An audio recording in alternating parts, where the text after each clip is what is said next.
Bro, listen. Never in my life associated the word boring with baseball. We know what's up. Me? Yeah. Famous? Yeah. And I'm like giddy over there smiling like, we're about to win this shit. Did everyone give you crap? Give me a good host story. I'm not picking it up. We both love the game. We talk about it every day. Can't get enough baseball. Having some popcorn, you're fooling around your phone. I'd have to wait in line for 3 hours. Hang on, because it's about to be a wild ride. All right, there's no human being on the planet I'd rather be talking to right now than Alan Siegel. You may know him as, I don't know where you may know him. I know him from way back. You may know him from The Ringer, does great work for The Ringer. But you should know him as the author of a book, which, it is like a straight ball right down the middle. And Alan, so the book is Stupid TV, Be More Funny, How the Golden Era of The Simpsons Changed Television in America Forever. I mean, if there's a great, that is the title. I don't know, did you or your publisher come up with a title? So I am incredibly proud that they went with my idea for the title. I think so the initial idea was, I believe my initial pitch was just Simpsons World, and that was a copyright issue. And I'm so glad I thought of Stupid TV, Be More Funny. So if anybody hasn't seen The Simpsons, it's basically Homer watching something on TV, getting mad that it's not funny, and him slapping the TV and saying, "Stupid TV, be more funny." That kind of sums up the show really well. It's great though, and it's a great image, a great cover, and I asked that because I like talking about journalism. I like talking about writing books, and we'll get to this, is an exhausting experience, and I'm really anxious to get your take on it. And believe me, we are morphing this into the baseball world, because when you talk about Simpsons, there are definitely some sweet spots when it comes to the merging of the two. But, I remember speaking of titles of books, going back to when probably we first got to know each other. I wrote the book Chasing Steinbrenner, which was following around Theo Epstein and J.P. Ricciardi. And they're like, that's a great name. And then some people involved were like, I don't want that name. And publisher said, too bad. It's our thing. Then I write the Mike Lowell book, and we couldn't come up with a name. I said, well, we can call it Ball One, and get it. You have to think about that a little bit. But instead it was Deep Drive. Okay, innocuous is fine. And then you wrote this last one, and the whole idea was baseball isn't boring, which is obviously the impetus for the name of this podcast.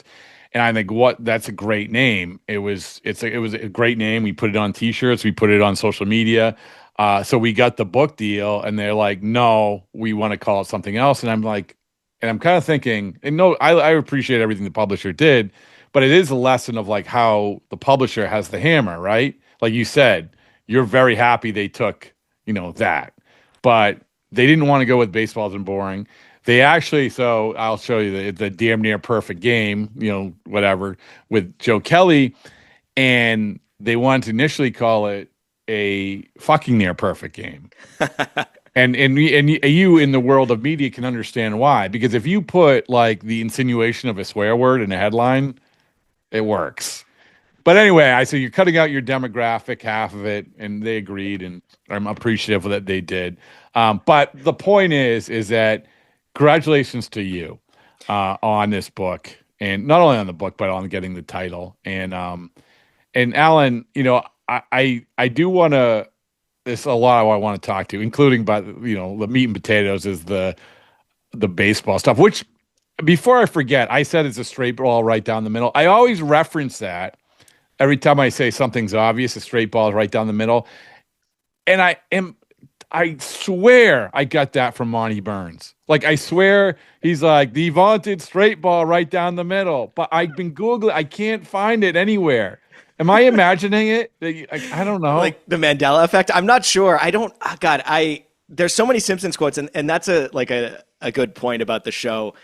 There are so many things in that show that are just in our consciousness. Someone once asked, was The Simpsons a water cooler show? And I said, yeah, but not in the way you'd think. It kind of changed the way we talked around the water cooler. There are words, like if something is just so these days, like we would say, like it's meh, like MEH, right? Like that's a word I use all the time. And it really got popularized on The Simpsons. Like they didn't invent it, but it's just like a weird thing. Oh, it's so true. And this is again, and to more sort of the baseball conversation with The Simpsons is that I think I say the straight ball right down the middle, but there's so many other parts of baseball, references of baseball going to, and we'll talk about sort of their induction into the Hall of Fame, which is unbelievable. So before we get to that, before we get to Homer at the bat, right? Tell me, this is everybody on the planet should be not only reading this book, should be interested in how this book came about. So tell me about it. Just take me through it. Yeah, so I've been a huge Simpsons fan since I was a kid. I was, 6 or 7 years old in 1989, 1990 when the show premiered. And my parents didn't let me watch it at first because the first episode they watched had like a belly dancer in it. And they were like, little Alan can't watch this. But the phenomenon was just so big that they just eventually relented. So I would say about, fast forward to, I'm in my 30s and I start to write about the show like retrospectively, like, look backs at certain episodes. And I got the idea to write a Simpsons book maybe 7 or 8 years ago, but I couldn't quite get the idea right. And 3 or 4 years ago, I kind of kept coming back to the heyday of the show, which was, the first 7 to 8 or 9 seasons, just because it tied together so well with the 90s. I think like you can't tell the story of the 90s without the Simpsons and vice versa. And so that was like a really tidy narrative. And it's sort of also the nostalgia sweet spot. And by now the show has gotten so big. It's like an American institution. So people consider it safe. Like it's on US postage stamps. Like there's nothing edgy about it anymore. But when it started, like it was considered pretty dangerous. Like adults were scared of it. Like they didn't want their kid to be like Bart. So that's really the genesis of it. So it's one thing, and I find it interesting you say 7 or 8 years ago, you basically say, okay, I have this idea. And I think this is the common thread with book writing for the most part. Sometimes it's like, hey, this happened, I'm going to write a book. But a lot of times, like I have this idea for a book. I think it's a good idea and I want to write the book, but it's a tough process. So what was the first steps when you felt like you sort of had it locked in? What were the first steps to do it? So I think I was sort of lucky or prepared to do it because I had interviewed a lot of the people who worked on the show, these brilliant writers and producers. So as soon as I signed the contract, I wrote emails to people who had helped me in the past. And basically it was like, hey, can you be my tour guide with this? And, you're a sports writer, like you offer free lunches and yeah. And you say, hey, come sit down with me. And I know I'm half kidding, but really like these guys, like they know, and it's mostly guys, like they know how impactful the show was. And, they don't all like to sort of toot their own horn, but they want their baby to be presented in a way that's smart and funny. And so that's immediately what I did. I started interviewing people. And they, every person I interviewed would sort of have someone else for me, like maybe that I hadn't heard of. And and then I went from there. When, I do want to get into sort of the baseball theme stuff, but this is a cliche question, which is one of your I'm not going to say your favorite part of the book, but one of your favorite parts. For instance, this is you were very nice enough to send me along and I poured through it. It's easy read. It's a great read. But a lot of times what happens is people say, okay, tell me the favorite part of one of your favorite parts of the book, because it's easy for them. Like it's easy when Joe was doing the publicity for our book, that would be a question. I knew exactly what the answer was going to be. It was going to be chapter 7 where he sits down with Rob Manfred. And I heard it over and over and over and over again, which is good. It's fine. It's fine. But I do think it's a fun question because from your point of view, it might not be the part of the book that everyone talks about, but it's one of your favorite parts. So that's a very long-winded way of asking you, what is one of your favorite parts? I love it. So I was sort of obsessed with the public's reaction to the show at the time.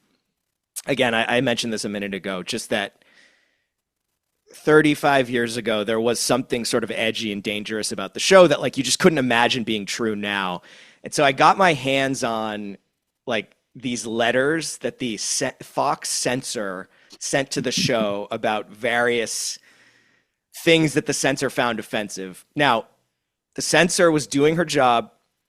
Like, you know, she had to sort of try to prevent the show from getting in trouble with the public, but just this like treasure trove of stuff. Like, there was a big controversy over whether they could use the word genitalia on the air. And it like they took this shit so seriously. Like there was a letter signed by the producers like Sam Simon, Matt Groening, James L. Brooks, basically saying like we are editorially independent. We are using genitalia. And the context was Marge paints Mr. Burns naked. And Mr. Burns says, "Thank you for not making fun of my genitalia." And Marge says, "I thought I did." And so these little sort of minute things that like, it doesn't sound that important, but it really did like make the show good. Well, yeah. Like you get a letter, you get like the behind the scenes letter. You had me right there. I mean, you had me right there. This is what people want. Yeah. And there were a couple other details that are in the book. Like it was basically like, you know, no, Bart can't say the word bonerland, or, you know, or, you know, you will not, like, we trust you will not show a close up of a bris at the time of, it's like when they find out Krusty's dad is Jewish. And so these like little things that when you read them now are so funny. And again, the censor is just doing their job. It's not like it's evil, but like, this is the kind of stuff that like a great TV show would not relent on. And they didn't. And that's what made it. I mean, it is crazy when you go back to little Alan about not being able to watch it. Like I hear you. Like that's the thing that people forget that. And now it's, you know, for various reasons it's not viewed that way and that's a good thing, because that's what has allowed us to the Simpsons to enter into places like I talk about, like the induction into the Hall of Fame, which is nuts, right? It's absolutely crazy. I went in 2017, so they had a ceremony to honor Homer at the Bat, which if anybody hasn't seen it, it was from 1992, and they got, you know, 9 Major League Baseball All-Stars to come and guest star, which again is crazy. We can talk about this. Like imagine, you know, yeah, I got the names here. Okay, it's. Now think about it. Go back to 1992, because I went back and watched the episode, and you forget like that this is the equivalent of this. Try to do this right. Ohtani and Mookie and Trout and Freddie Freeman. Like anyway, like that's the of getting them go to this place to voice this stuff. But these are the names: Wade Boggs, Roger Clemens, Jose Canseco, Ken Griffey Jr., Don Mattingly, Steve Sachs, Mike Scioscia, Ozzie Smith, and Darryl Strawberry. One of the ones where you're trying to, when you're watching it, I'm like, does that sound like that person? And the one that, before you go on about the Hall of Fame, the Mike Scioscia one where he's laying in the hospital bed, I think it was like, I'm like, is that really, like, does that sound like the kind of the curmudgeon manager Mike Scioscia? And I guess, yeah, it's younger Mike Scioscia. So anyway, continue. I'm sorry. Go ahead. No, you're good. So they had this ceremony, and there was like a Homer in costume, like a giant, you know, big headed mascot costume. And they had some writers come on, and like Ozzie Smith was there and Wade Boggs was there. And I was just so blown away because like the Hall of Fame is the most traditional, stodgy organization. I don't even mean that as an insult. It's just, and I remember Jeff Idelson, the president, was sort of marveling at like the crowd. Like there were more people in Simpsons gear than Derek Jeter gear at the time. This was 2017. And I think that really shows just how much the show is beloved. I mean, you wouldn't think that like baseball and a TV show like that would go together. But I just loved being there for it. How would you, there's a lot of obviously memorable episodes. If you had to, where would the Homer at the Bat episode, which is you're talking about again, 1992, do you feel like, and if it doesn't fall in the top 10, it's fine, but do you feel like it falls in the top 10? Oh yeah, I think it's like a top 5 episode. Ooh, I think, okay. I think, the show sort of became famous for cameos, but the way they worked in all those players and such, like, these are not comedians, you know what I mean? Like to make, like Ken Griffey Jr., who was, I loved as a kid, like he's a pretty shy guy. Like to make him funny was very impressive. And, the episode like referenced all sorts of weird old timey stuff like Mordecai Three Finger Brown. Like who is referencing that in a TV show in 1991, 92? But I mean, Ozzie Smith was again at this Hall of Fame ceremony. And he said like he gets 2 questions, like one about his backflip, like if he can still do it, and one about The Simpsons. Like that's what people want to ask him about. And it's this guy's like a Hall of Famer, and they're asking him about his like 4-line cameo in a cartoon. It's crazy. I love this. It's such a great episode. And Steve Sachs, he's like, he gets pulled over by the 2 cops. Oh, we see you from New York. We hear there's been an unsolved murder in New York. Do you know anything about this? Like, it's just such, obviously, it's just the writing in it is incredible. So what was the backstory of this? How did this come about? Like, I mean, obviously we know that Conan O'Brien wrote for The Simpsons. Yes. It's so, but there's so many talented people along with the people who are obviously voicing the characters. But in respect to this, any insight in terms of that? Yeah, so the guy that wrote it is John Swartzwelder, who became really legendary. He's kind of a recluse, doesn't do interviews. He's done one interview in his life. He kind of looks like David Crosby. And there was a rumor for a while, let's make a more relevant reference. There was a rumor for a while that Ron Swanson on Parks and Rec was based on him, which Mike Schur had to come out and say, no, that's not true, which is really funny. So Swartzwelder is like a huge baseball fan. Like he would rent Safeco Field and have like pickup games with his friends. So he just loved baseball, and that was again the genesis of it. And I think they had a long list of players that would have been guest stars, and some other guys they really wanted that they didn't get were like Ricky Henderson, Nolan Ryan, Carlton Fisk. Like imagine approaching Carlton Fisk, like the casting director, and being like, will you come on the show? It's a cartoon. And it's just like, okay. What did he say to Deion Sanders? Like, get in the fucking batter's box. Get in the fucking batter's box. Like, just imagine that. And they brought these guys together, and I don't think half of them knew what the hell the show was. Like, even back then, it was sort of considered like a show for kids, even though it wasn't. But they all, like these guys, their generation, they're sort of like late baby boomer, early Gen X, like huge baseball fans. So they got a kick out of it too. Like it was, they had like Michael Jackson and Dustin Hoffman as guests, but these baseball players were like just as exciting to them as anyone else. And also if you watch the episode, the game, the little things like Monty Burns giving the signs and I've been listening to a lot of Conan O'Brien lately, so obviously The Simpsons comes up once in a while. But I also like one of my favorite Conan bits is he went to one of those recreations of the old time baseball game. You know what I'm talking about? Of course, it's a classic. It is a classic because there's 2 parts. Number one, where they're basically throwing underhand, it grazes him, and he runs out and he starts like pretending to fight the guy like an old timey boxer, and then a plane goes overhead and he's like, the devil's work. I don't know. I mean, it was just like I was like this is like why baseball's so awesome is what I'm saying. I mean, Conan, like he could pass as like a 19th century gentleman, with like a twirly mustache or something, like something about. I mean, and he's from Brookline, Mass, and so he knew the culture of it really well. I spoke to him for an article a couple years ago, and then we kind of went deep on the show, and it's amazing. He was there like 2.5 years, but I think he kind of really gets a kick out of really being associated with the show. Even though he wasn't there for very long, like he just loves it.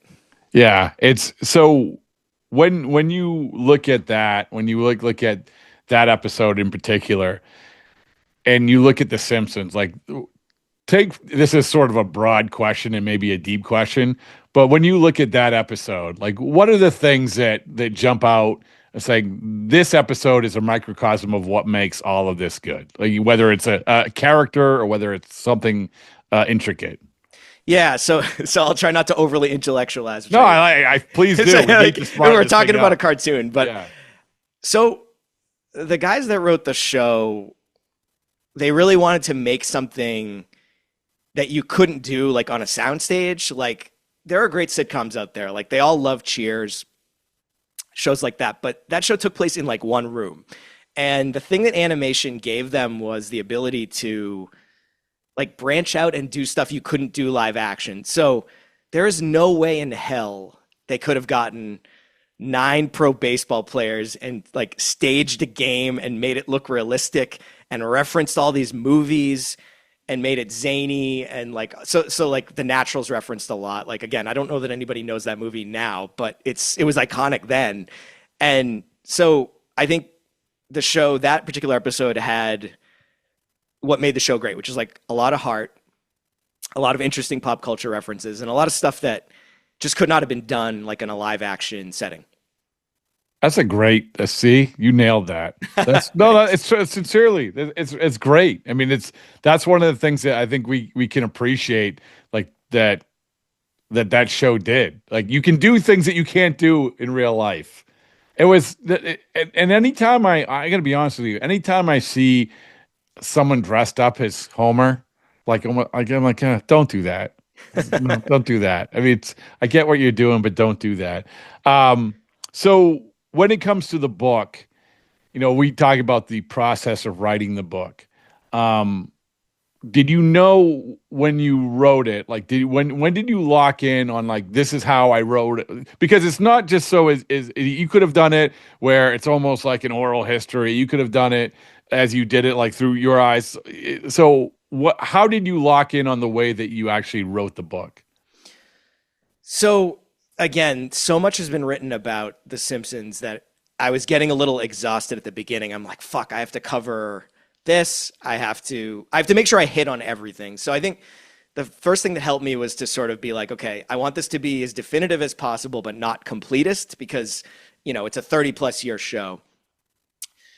So I think the key for me was to try to keep it as chronological as possible. I mean, I love going on these digressions where I go off into some tangent, but to keep it tight, to keep it, 89 to about 97, 98 was tricky. I mean, the thing is that was really hard, and my editors were sort of marveling at this, is so much happens in the show, like the development process from, 1987, it started as a bunch of shorts on the Tracy Ullman show, to the premiere in 89 to like it becoming a phenomenon in 1990.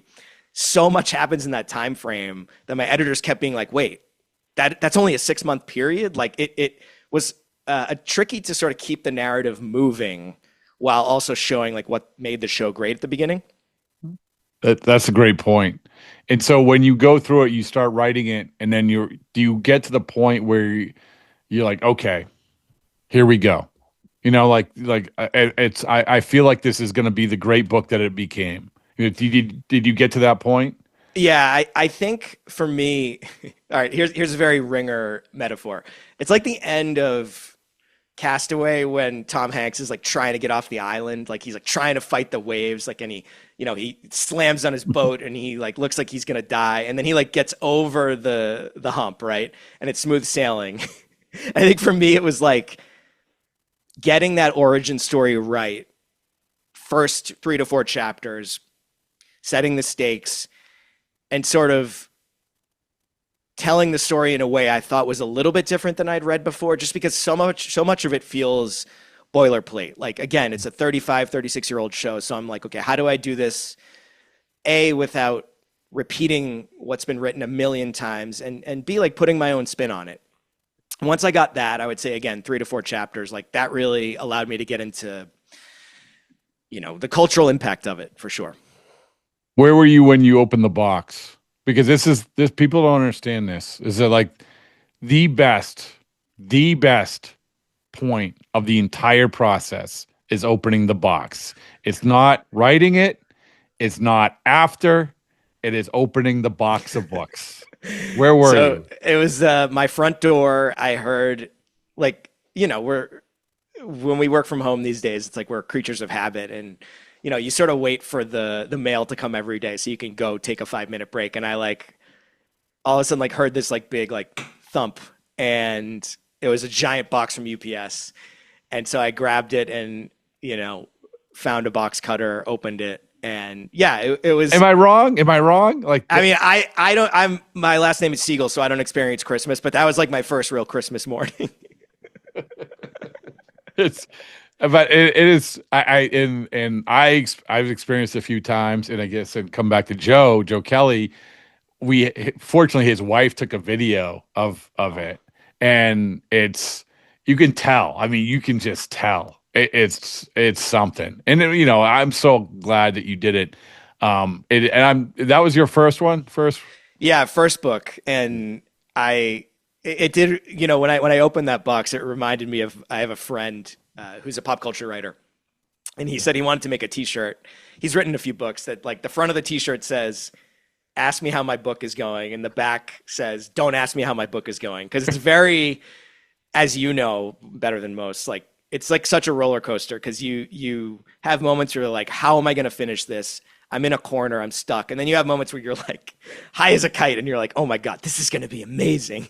And it definitely ebbs and flows for sure. Well, and then, it's like anything. You finish it, you get the box, you're like, this is great. Everyone's going to appreciate it. And then you obsess with over the Amazon rankings. You look at every little review, you obsess over everything. And then I can't imagine what it's like to do a movie, Alan, honestly. Because a movie is, you hear these people this took a year to do, this took whatever it is, and then a movie comes and it goes. It comes and it goes. And yeah. Well, living in LA now and covering entertainment, I'm not the first person to say this. It's remarkable that anything is made at all. In our world, the bar for an article is not that high. And books is higher, but a movie is there are so many moving parts that you wouldn't even we wouldn't even imagine. And that's why it's even a bad movie, you're okay, this is something. Yeah. I'm very proud of you here. I'm very proud of that. It didn't do it. I'm very proud. Well, you should be proud of it. You spent a lot of time on it. What is I'm going to ask you two questions, and sure. So I'm going to tell you what the second one is, so you can think about it a little bit while you answer the first one. The second one is going to be, if you could write a book about baseball, what would it be? The first one is, what is your favorite Ringer story that you've done? So my favorite Ringer story I've done, I'd say there are two, which is funny. They're both music stories. One is an oral history of Nirvana Unplugged, which is very special to me. I don't know. It's just a very core memory from childhood. And there are so many emotions that went into that story. And what was fascinating to me about it was the most interesting people were sort of the people on the outside of the orbit, talking to fans who were there, 13 years old, at the show. One guy got one of Kurt Cobain's cigarettes from him and kept it his whole life. I just think that show changed a lot of people's lives, and it was sort of that band's last truly transcendent moment. And so just a lot wrapped up in there. And just personally, that story helped me get a job. That really it helped me get hired at they helped me get hired at the Ringer. I was a freelancer. Yeah. My other one is the story that I did about Warren Zevon's last appearance on David Letterman. Mm-hmm. And so I don't know if anybody knows Warren Zevon, but he's a singer-songwriter who sort of famously self-destructive, and he had terminal cancer in 2002, and he went on Letterman and he just crushed. And, I interviewed Letterman for that, which was a trip. And, Letterman was so, I don't know if you've dealt with this, but he's a talk show host. He knows exactly what you want to hear. And I felt like this with Conan O'Brien too, where you don't even have to ask him questions, and he knows exactly the details to share.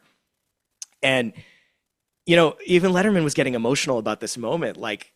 it was sort of a lesson for me in like, yeah, get people talking about things they like talking about. And that story did crazy well, and I'll never forget it. Even you've interviewed enough athletes where if you get a guy like that, it's so gold. I mean, to me, the guy who was like that more than anyone was because I did a book with him, but Mike Lowell. Mike Lowell was that guy. You right? Did you ever interview him? Yeah. So I was I was a little pissant at the time. I was working for the Eagle Tribune, which is how I met. Yeah. We started to get to know each other back almost 20 years ago. And I remember writing a story about Father's Day. And it was like a, newspaper feature story. And Mike Lowell gave me, I don't know, 10 minutes. And I just felt like he just like made me feel like kind of I was an important person, which sounds really corny, but you sort of hear this about a lot of people who are good with the media. Like they're disarming in a way that's really interesting. Like they may not be divulging all this info, but they sort of make you feel special in a way, which is like, Mike was a great guy, but like it can be dangerous with like more charming people who like have a little more, a little more power. But yeah, he was so good. Yeah, and it really comes back to, and you're a very good interviewer, and I think that it comes back to also like we talk about podcasts, and I just did a podcast yesterday. We were talking about podcasting and what podcasting can do and the art of like interviewing. And, and I gave the example, and I hate to keep doing this because it'll be 2 days in a row I've done it, but I did this, sat down with Mookie Betts and for 20 minutes, and we just talked about podcasting. He talked about how that made him a better listener, a better human being, and all of that. And I think that speaks to what you're talking about with athletes. When you feel like they're actually listening to you and trying and engaging and efforting like to give you like what you need, like Lowell was the best or is the best of you need this, much like you said with Letterman and Conan. You need this. I am going to basically give you this, and you're going to put it right there in the story. That's it. And you don't have to bob and weave your way through it at all. So, yeah. Yeah, they kind of know, like they know what works, which is really a challenge, I think, for a lot of athletes because, they're not journalists. They don't kind of think like we do, except some do. And then those are the people you quote all the time. Yeah, exactly. I don't care if you're a middle utility infielder who plays like 1 day a week. Who is the most, is another bad question, but who is the most interesting person you've interviewed? And I guess interesting, like, oh wow, like that's an interesting. For instance, I'll give you an example. Like Joey Votto I've interviewed him now a couple times. It's a challenge. He challenges you, right? He's not going to allow you just to ask you a question without making sure that he's sort of making you work for it, and then he gets to his quote, and it's really, really good.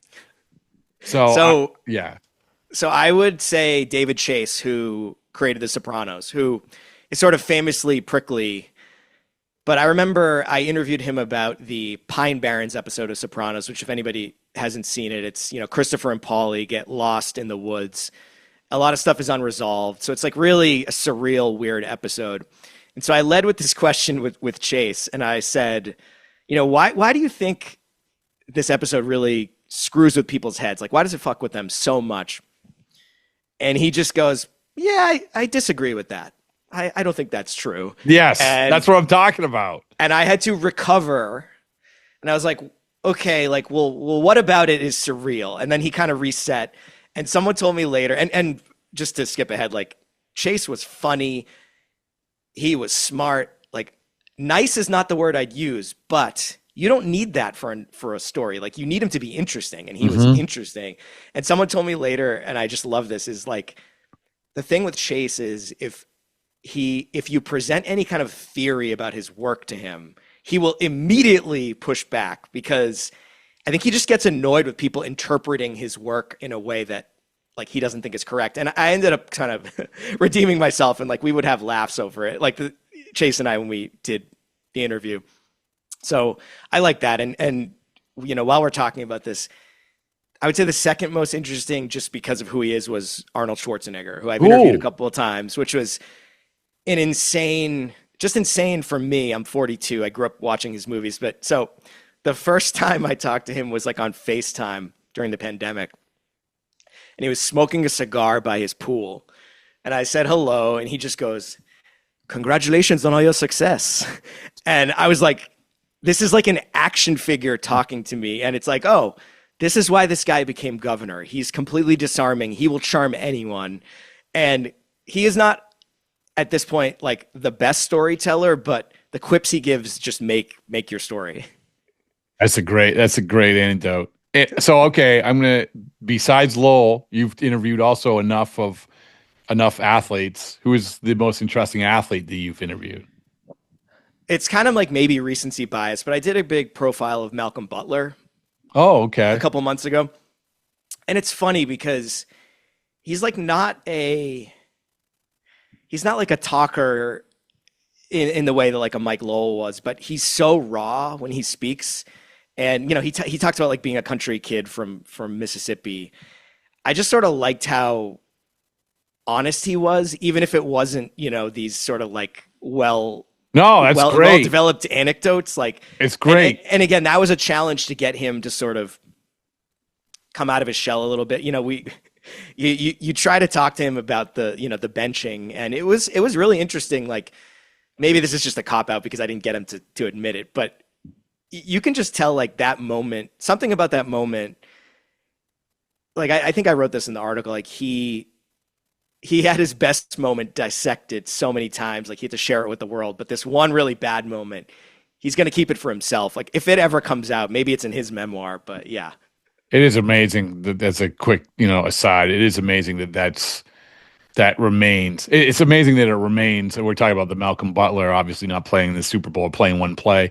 And that to this day that you have multiple people involved and you're still sort of there. Yeah. And I know this is a digression, but I remember like Devin McCourty, who I interviewed for that story, was really interesting. And he kind of was like, yeah, like as soon as that happened, I knew that people were going to be asking about this forever.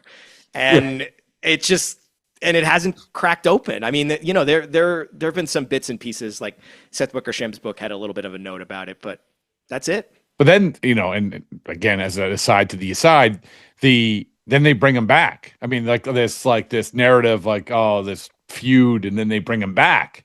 Like Belichick brings him back. I don't know. Anyway, I'm going way too down. Yeah, no, you're good. And yeah, go ahead. I've been thinking about your second question about what kind of book. Yes, that's what I want to get to. Yeah.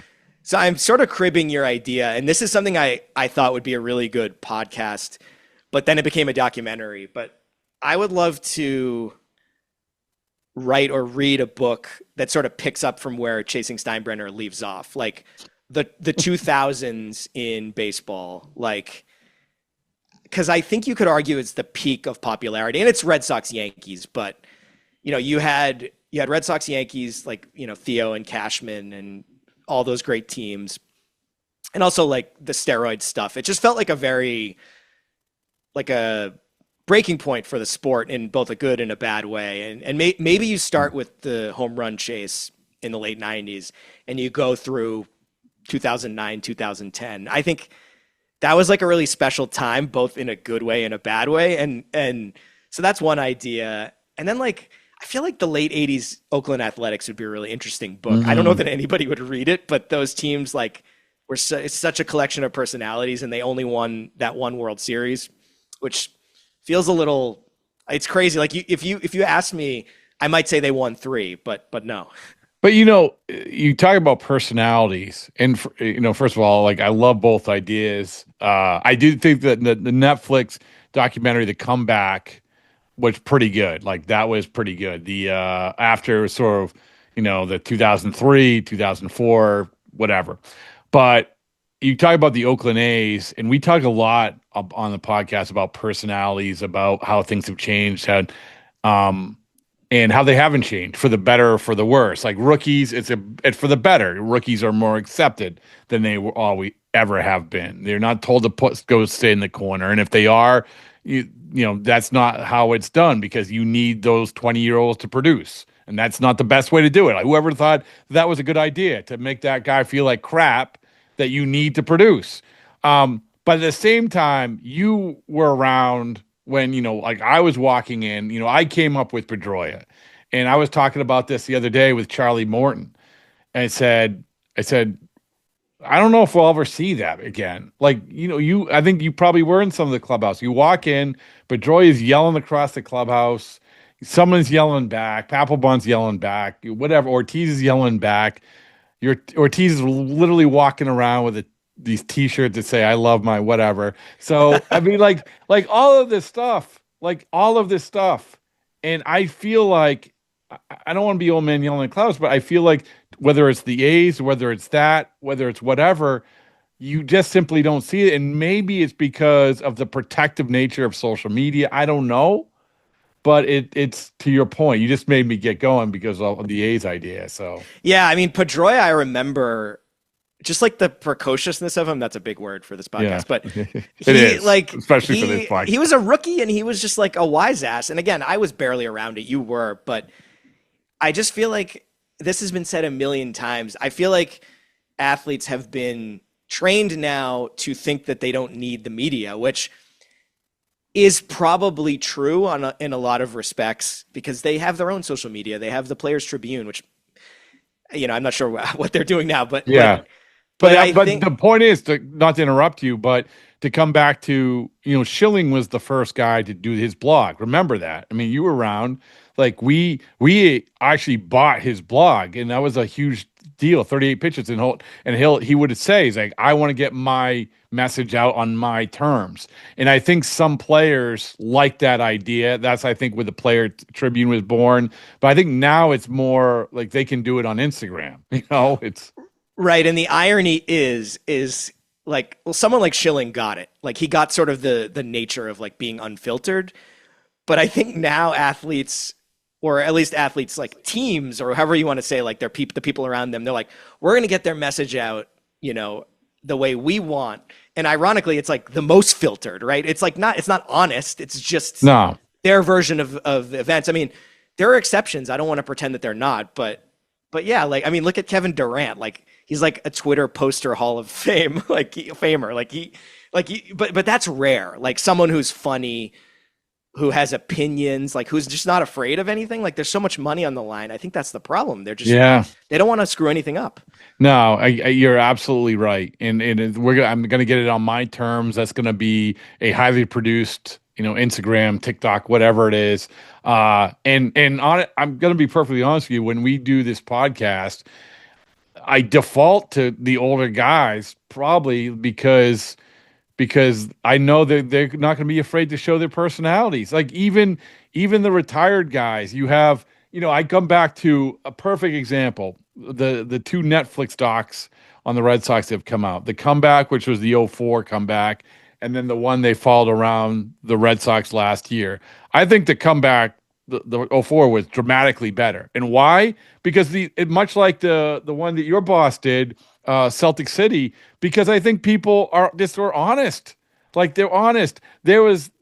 You can say that following around a team, they want to be honest, they want to be open, but there was never, I mean, that's my own thing. Like, I don't know if you watched it, the Netflix, the Clubhouse, but there wasn't nearly the honesty of Theo Epstein talking about it or Millar talking about it or whatever. You know what I'm saying? Yeah, just because like the stakes are lower when you're retired, right? Like they don't care anymore. Yeah, they don't care. I mean, like it was really interesting in the Celtics doc, Celtic City, like to watch Larry Bird kind of warm up to the cameras. Like he by the end of the 80s, like he was really eloquent, and I think that's what it takes, because at the beginning, I feel like, I mean, Larry's talked about that stuff so many times, but you could see him sort of getting animated, and you just don't see that with current athletes anymore. I want to spin it back to the book. So that's why, stupid TV, be more funny. When you interview people, and people love talking about successes, they love talking. I mean, even before we jumped on this podcast, we were talking about stuff that happened, in our professional life that we shared.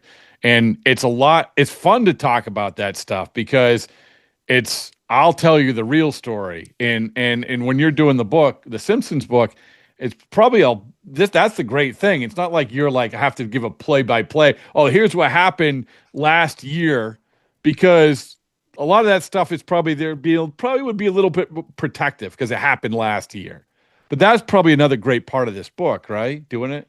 Yeah, enough time has passed where it doesn't feel like they could their careers could be hurt by speaking out. I mean, there wasn't a lot of sort of explosive material, but it was funny hearing them sort of look back. I mean, one thing that I loved was Conan O'Brien sort of talked about how people will, and like I'm sure athletes get this all the time, where so people would go to Conan and be like, tell me about the moment you wrote the monorail episode. Like, what was the inspiration? And he said to me, it's like, when you're doing something creative, it's like a lot of fried food.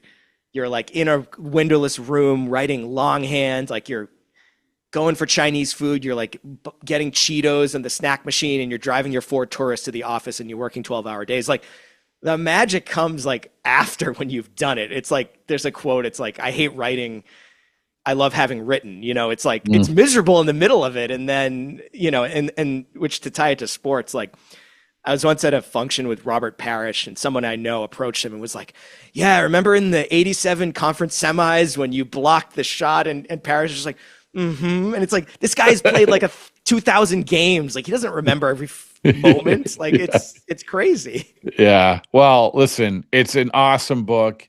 It's an awesome idea. I'll turn that around. It's an awesome idea, and it's an awesome book, because there's a lot of good ideas it's the process of writing a book. It makes it very difficult to turn into an awesome book, but that's exactly what you've done. Alan, keep up the good work, man. And I look forward to whatever next book you're going to do. And in the meantime, keep dominating for the Ring. Thanks, man. Thanks for having me on.